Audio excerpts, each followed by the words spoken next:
What's up, guys? Welcome back to the channel. So today I'm going to be working on installing the LandRover Freelander Driveshaft and Viscous Coupler into the old CR Yeeter. Plus, we're going to be doing some off-roading. So if you will, please, before the video starts, just go ahead and like the video. And whenever you get done watching, leave me a comment below, because all that stuff really helps the channel and enables me to do all this silly stuff that I do. So thanks. Let's get to the video. Back over here working on the CRV for just a little bit. And today I was going to start mocking up our drive shaft. So we got to get a drive shaft that goes from here to there, but we're not using the stock CRV drive shaft. So what a lot of people do is they put a Viscous coupler in the Driveline. The Viscous coupler is required whenever you pin the clutches in the rear diff. And if you saw my video well, it's been several videos ago now, I pinned the clutches and I put in a phantom grip. It's kind of like a poor man's LSD. Now, I don't really know how well it actually works, but it's in there now. And once you pin the clutches in the rear diff or put the locking plates in here, you can't retain the stock CRV drive shaft. Commonly, there are two different drive shafts with Viscous couplers that you can use. The more expensive one is this one. You can see it's the Viscous coupler there. So basically a clutch pack in there. These are rebuildable. Can change the weight of the fluid in there, change how it grips. This one's actually out of a Wago van. These drive shafts right here go for about 1,500 bucks. All right, but what we're going to use in this, and the same thing I had in my all-wheel drive car, is a LandRover Freelander Driveshaft. And this is the Viscous coupler in this one. Now, recently, I've seen where people are able to change the fluid in these, but I don't know that they're rebuildable. So it's a little less desirable than the wagon driveshaft, but it's much cheaper. So for that, it's more desirable to me. You can see that looks a lot different than that. So that requires special adapters. And that's where my man Martin is coming clutch. And he sent me over some adapters to adapt the transmission over to that. And then to adapt the rear diff over to that. All right, check them out. So it's a nice little billet aluminum. That one's the one that goes on the front. This is the one that goes on the rear. Nice pieces, nice pieces.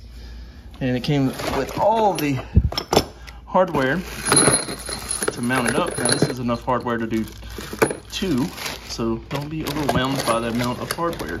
I also have some other stuff in this box that I've accumulated for this. So we'll get these and start mounting these. Again, I had one of these diffs, a CRV diff, first gen CRV diff, in my 900 horsepower all-wheel drive Civic, and it did fantastic. So that's what I'm doing again in the CRV, and we're just gonna see where it goes. CRV diff, cheap. Wagon diff, expensive. So we're going with cheap. Same thing with the drive shaft. This is cheap, you know. They're a little harder to find now, but whenever I got this drive shaft, I think I paid like $100 for it. You can find them online, like people reselling them and stuff, from $300 to $600, somewhere in that range. I found this one in the junkyard, paid $100 for it. So just keep your eye out, be patient, and you can find you one too. The only thing about either one of these is you're going to make some custom mounts up here, because the factory mount points do not work. Do not work. Now this may seem like a daunting task, but in a Civic, people do all-wheel drive conversions in Civics all day, every day, and they don't come factory with a drive shaft. So you have to make the mounting points for that. So this is not uncommon to do, and we can do it here too. But yeah, really happy with the Viscous coupler and the adapters to make it work. It did take a while to get back the rear half of the drive shaft because I had to have an inch added to it. So what he did was machine the ends off of it, off of each end, and then put a new tube in the middle of it. so just an inch longer.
All right, guys, so we're on a mission to prove that CRV is off-road worthy out here in the great wilderness.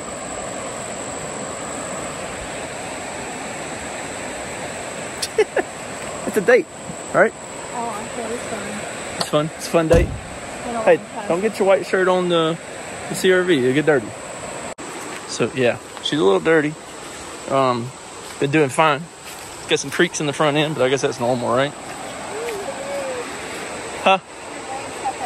Oh, I know. I got a little muddy. It stinks. Oh, it smells bad. It's an old Railroad Trestle. Pretty cool. Yeah, buddy. 1010 would recommend Viscous Coupler with the locking plate in the rear end. Oh my God. Night and day difference.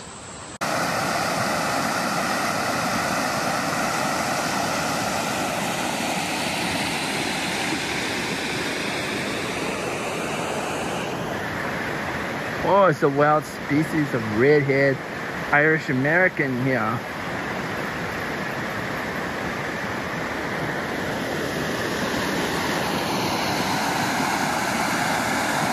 Super peaceful out here with the little waterfall and all that stuff too. It's pretty awesome.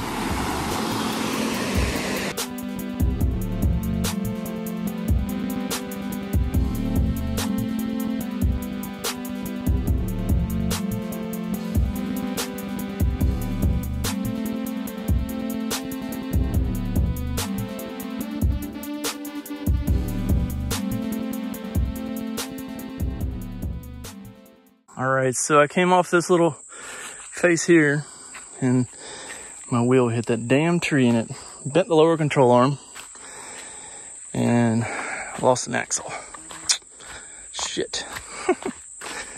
That also pushed back the fender a little bit, but I think I can fix the fender.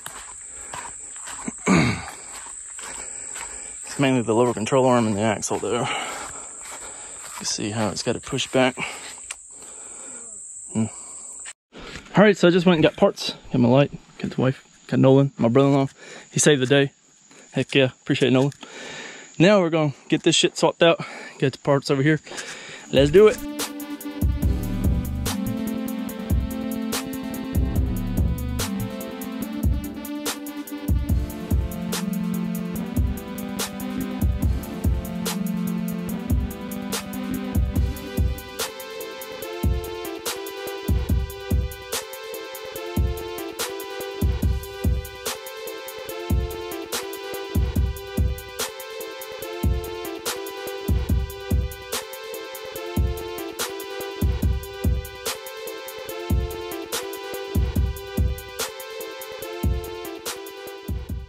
You made it back home last night. My brother-in-law got me and brought me back to the shop. I was able to get a little lower control arm here and another axle. Got those put on out there in the woods and drove it back successfully. You can see here, it did take off the side skirt yesterday too, so I was able to clip the side skirt back on, but you can see how much it's pushed his fender back.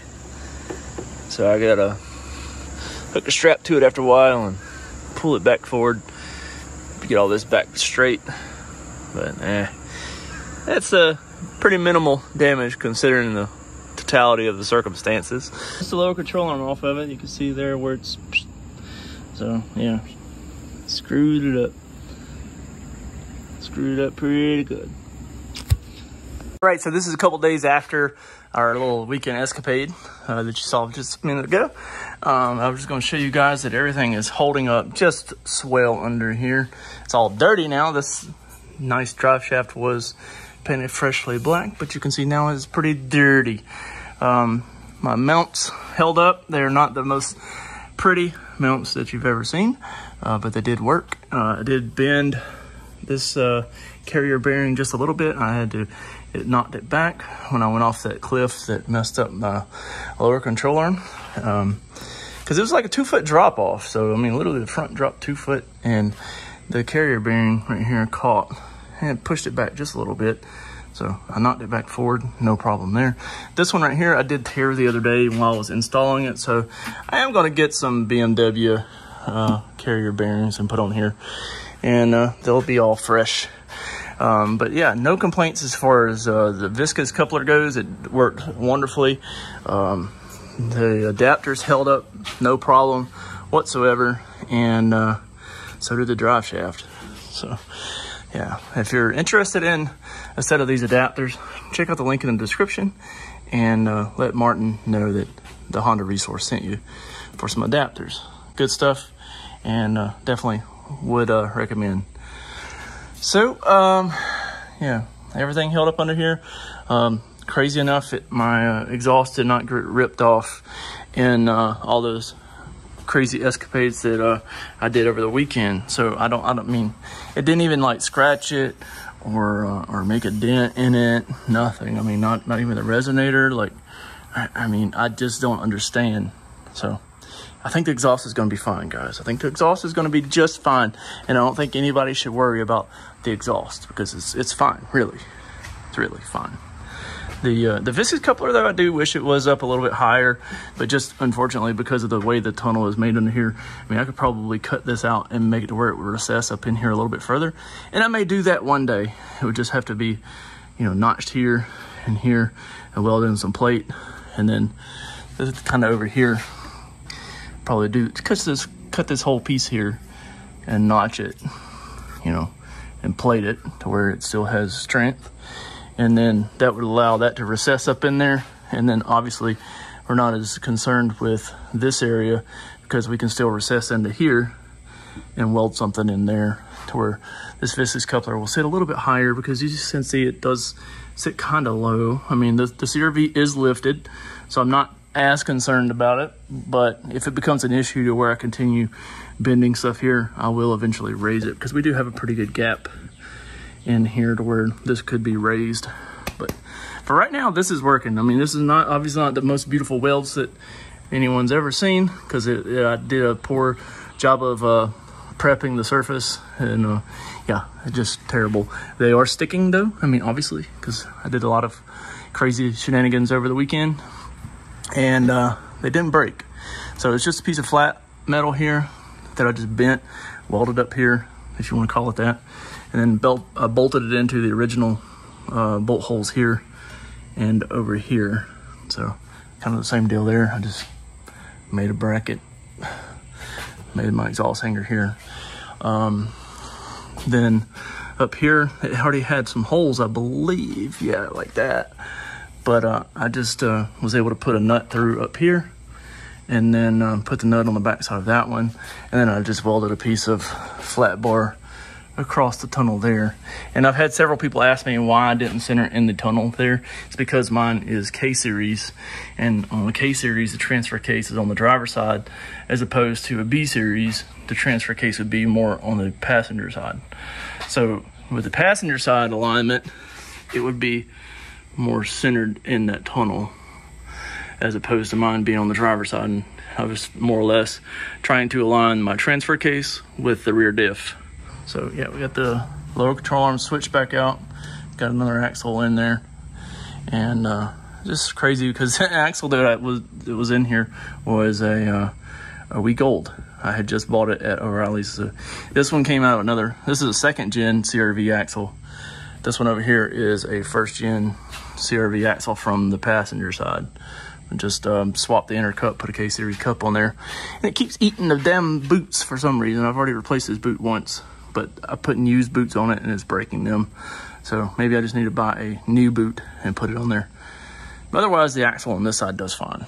So the one that I destroyed originally on this side was the driver's side B series that I put over here. And it was just a smidge too short with mine being lifted. So I went with a second gen CRV axle over here. It was made it to where I couldn't keep ABS, but I don't really care too much about that. So no ABS with the second gen axle, but otherwise plug and play. And it's a little bit longer than the B series axle. The K series axle, the second gen CRV axle for over here was too long. I did buy one, but it was too long to work, so we didn't use that. As I stated a minute ago, make sure you check out the link in the description for Martin's all-wheel drive adapters and put you a LandRover Freelander Viscous Coupler in your CRV. Thanks for stopping by the channel. Make sure you like, comment, subscribe, and I hope to see you guys again soon. Maybe we'll be getting some more off-road content. Depends on how this video does. So